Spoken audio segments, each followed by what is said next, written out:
Johnson. I'm an education worker. I've lived in Ottawa South for 15 years with my family. This past year, the standing Liberal government, along with the support of the Ontario Progressive Conservative Party, attacked, trampled, and stripped my rights and the rights of workers all across this province when they passed Bill 115.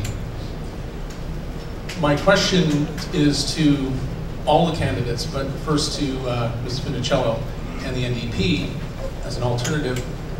What would you do to respect, strengthen, and protect the rights of all workers in this province? Thank you very much for the question, and I can say that the NDP did not support Bill 115. I can also say that as a trustee and proud that the Ottawa-Carleton District School Board was the first board in the province to come out in opposition of Bill 115. We need to have fair collective bargaining. We need to treat the people that deliver our public services with respect, and we need to do so in a way that is in the best interest of our students and of the residents of the province. So we're very committed to fair collective bargaining and ensuring that our employees are treated well. Let's go down the line, Mr. Young. Our government is in favor of asking all broader public sector workers to take no more raises. Let's be honest. We're losing $11 billion a year. We can't afford to continue offering raises to the public sector. That includes MPPs, that includes the Premier. It's not just teachers. I disagree the fact that the government picked on teachers, but it's really the broader public sector that needs to accept a wage freeze because we simply can't afford it anymore. What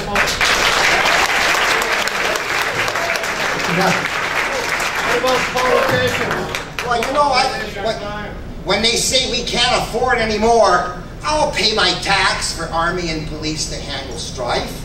I'll pay my tax for doctors and nurses who protect my life. I'll pay my tax for all engaged repairing road and sewer. I'll pay my tax for social servants helping out the poor. I'll even pay my tax for bureaucrats with no regret. I only object to paying tax for interest on debt. Now, that's the only part of the budget we get nothing of value for our money.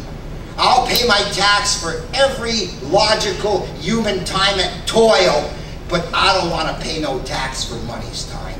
And that's the only budget item I want to eliminate, and it's so big, well, it doubles everything else.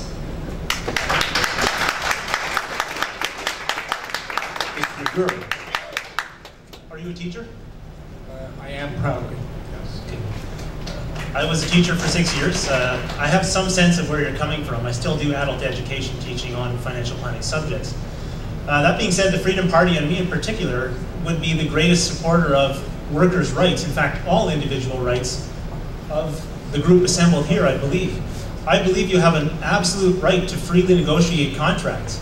I do disagree with the teachers' unions and all unions who have over the decades arrogated, which means taken by force of government, the right to force contracts on employers. So I believe employers are free to negotiate with employees are free to negotiate, and government has no role in that unless there is a violation of rights. So government has no place negotiating your contracts. The problem is because government controls your contracts. If we eliminate government from the equation, teachers will be far more productive and free to innovate and educate far better than they are today.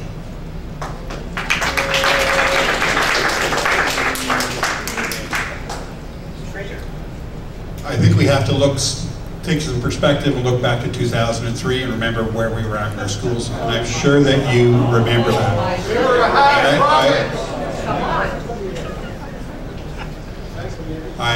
I think we all know the kind of chaos we had in our schools. Take a look at the last 10 years. We have smaller class sizes, we have full day learning, we have more teachers, more resource teachers. We've made a significant investment in education.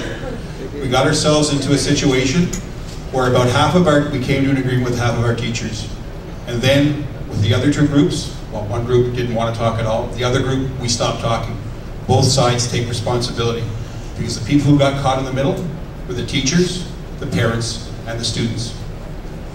My belief is, as a hopeful member of provincial parliament, that when we find ourselves in these impasses, that we continue to talk. That's the only way to build trust, to get things done. Thank you.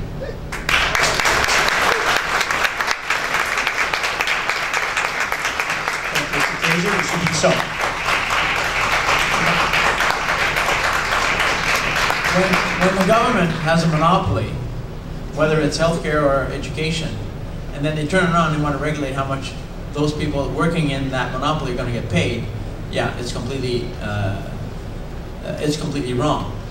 The best way is to deregulate it and allow schools to compete and allow the schools to hire the best people they want to teach in those schools.